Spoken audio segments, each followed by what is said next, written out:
Welcome to Cash in the Cyber Sheets. I'm your host, James Bowers, and together we'll work with business leaders and industry experts to dive into the misunderstood business of cybersecurity and compliance to learn how to start making money from being secure and compliant.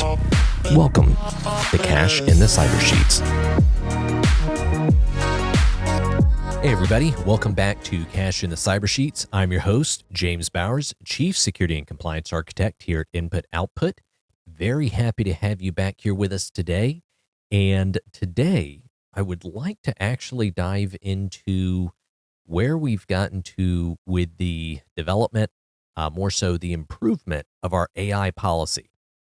We've had stuff in place before, but we've been, over the past few months, meeting with multiple companies, multiple subject matter experts, even somebody from the FBI, somebody that advises the FBI, not from the FBI, they advise the FBI, and taking information from even ISO 42001 and even from our own penetration testing experience, a lot of things that we've updated in our AI policy, and it is not fully completed yet. We will have that out actually soon.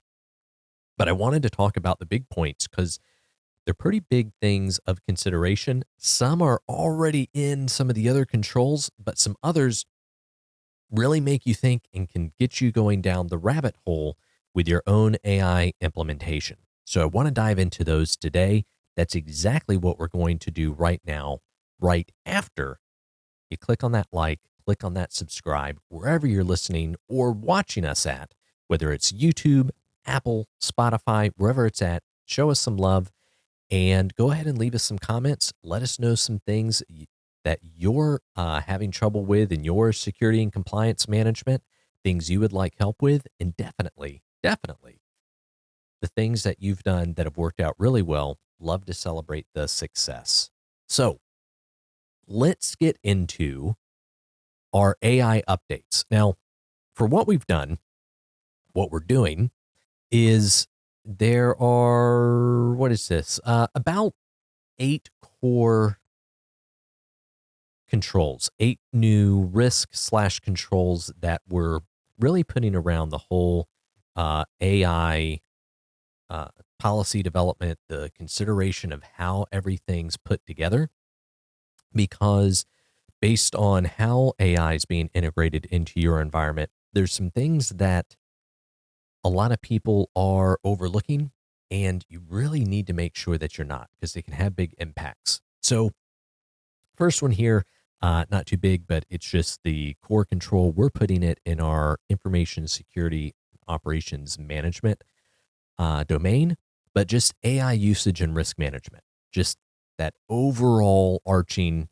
you got to have the policy, and that ties in with the sub-control that we're putting, acceptable AI use policy. So I think this is the extent that a lot of companies have right here. They have a policy that talks about AI, that there's ways you can use it, ways you can't use it. Maybe you specify you can't use anything that hasn't been approved by the company. Maybe you discuss what type of information you can and can't share. All those things should be in there. But these other controls, what they're going to do is they're actually really going to flesh that out. And it's going to move, I think, a lot of the conversation of the AI policy from more of a platitude to a very specific, here's what you need to do, here's how you need to do it. So I think the first one, from an actual real change and an actual control of substance, is the second sub-control that we're looking at is the restriction of personal non-corporate AI accounts. I think this needs to be explicitly stated. I think you need to have training around this. It needs to be in policy. There needs to be training, but you cannot use any AI that is not provided by the company, provided by your own organization. The reason why is if you're using any personal AI account, any of them, this isn't picking on just one, but any of them, that data is retained there and it stays with that user. So if they leave the company any conversation they've had, anything that they've done with that AI stays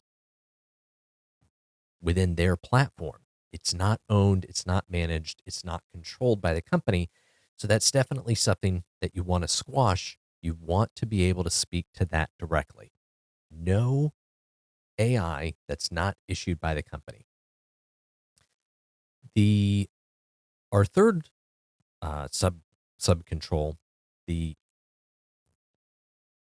one that's of serious substance that's just difficult getting out, is protection against prompt injection and AI exploitation.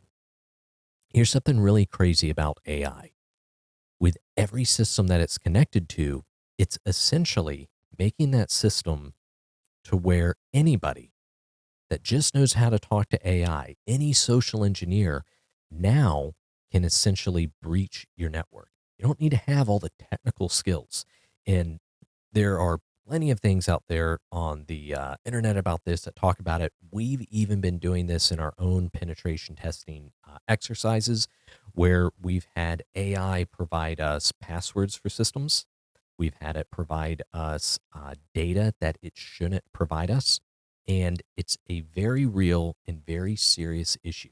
This is actually one that's overlooked by quite a few, but this is something that you want to consider what type of information is within the grasp of the AI and what do we need to do to effectively protect that, whether that's firewalls, whether that's removing some of the data, a lot of different things you can do, but you want to make sure that's specifically thought of and identified.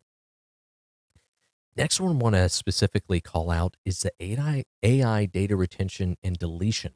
Um, where is the data retained? How long is it retained? Also, you want to make sure that even if your data centers, say, are in the US or the EU, depending on where you're at, where they need to be, is that the same thing with your AI systems? So you can quickly start piercing the veil of other jurisdictions, getting yourself into some pretty serious compliance and contractual um, issues because of where the AI is processing and storing the data, which may not be in the areas that you are required by regulations in your different contracts to process and store the information. So you want to make sure that when you're integrating AI and that when you're integrating with a SaaS platform, whatever AI they're using, you want to know what the retention policies are, how it's retained, where it's retained, and also how you can delete the data when it's time to actually scrub the data out. The next one to go through, and this is something that practically no one has thought of, but everything in your AI chats, everything that's there, everything that's stored, that is all available through legal discovery and e-discovery process. So just like any other information in your company that can be subpoenaed, that can be brought into court, so can all of your conversations with AI. So there are definitely a lot of companies out there that tell their employees, don't put anything in chat, don't put anything in Slack, in Teams that you wouldn't want a customer to read in court. Don't say what you really think about that customer there. Do that over the water cooler when nobody's recording. It's the same thing with AI. Any of those conversations are not privileged. So anything that you're talking about could be pulled into court.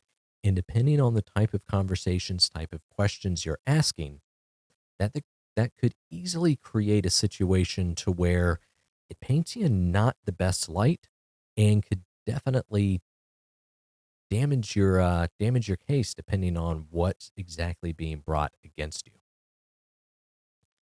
Next big thing to talk about here is the prohibition of unauthorized AI model training. This is typically pretty typical, redundantly redundant. This is in a lot of policies. A lot of companies are already addressing this, but you want to make sure to specifically address it that any of your corporate data, definitely any of your client data, isn't being used to train the large language models, isn't being used to train AI.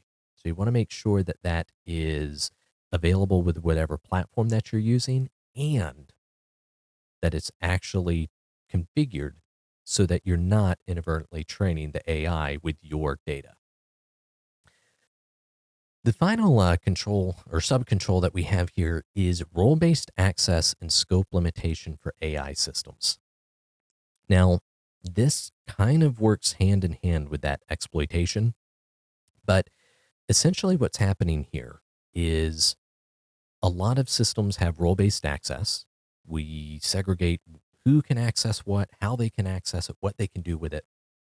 But then we're bringing in an AI system that has full administrative God level access to the entire environment and giving this to everybody, which means that if it's exploited, if it doesn't provide the correct outputs, it could essentially give somebody with a lower permission access to data that they really shouldn't have access to. And that can be because it's being exploited. That could be because it's just a big oops. So you want to be very, very careful with the systems that you're integrating the AI with, because it could inadvertently start really breaking down the walls of your entire role-based access, all your segregated access. It can completely destroy all of that.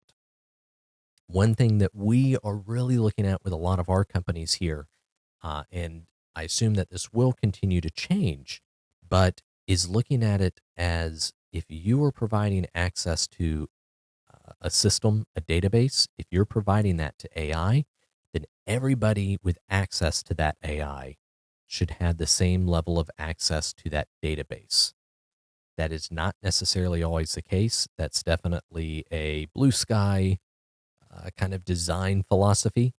But those are areas where if it's not able to be set up that way, that you really want to make sure that you're protecting and evaluating the prompts that are being provided, and that you're scrubbing all of the outputs, the responses that that AI is giving, to make sure that it's not being manipulated and to make sure it's not giving the wrong information. Those are all of the controls that we are looking at, writing the policy now. We're tweaking, we're still doing a lot of things, but I understand we absolutely screamed through all of that. And I think what we might do here is create kind of a little mini series around each of these, because there is a tremendous amount to unpack with each of these. We are also, like I said, in the process of finalizing that much more robust AI policy. And if you would like help with yours, if you would like to grab ours and help integrate that, once that's ready, we will have the links, and you are more than welcome to reach out to us if you're having trouble with your own AI policy, or just want to discuss the different issues that you're having with AI. So thank you very much for listening today, and until next time. Thanks for joining us today. Don't forget, click that subscribe button, leave us a review, and share it with your network. Remember, security and compliance aren't just about avoiding risk. They're about unlocking your business's full potential. So stay secure, stay compliant, and we'll catch you next week on Cash in the Cyber Sheets. Goodbye for now. Life goes up and it goes down.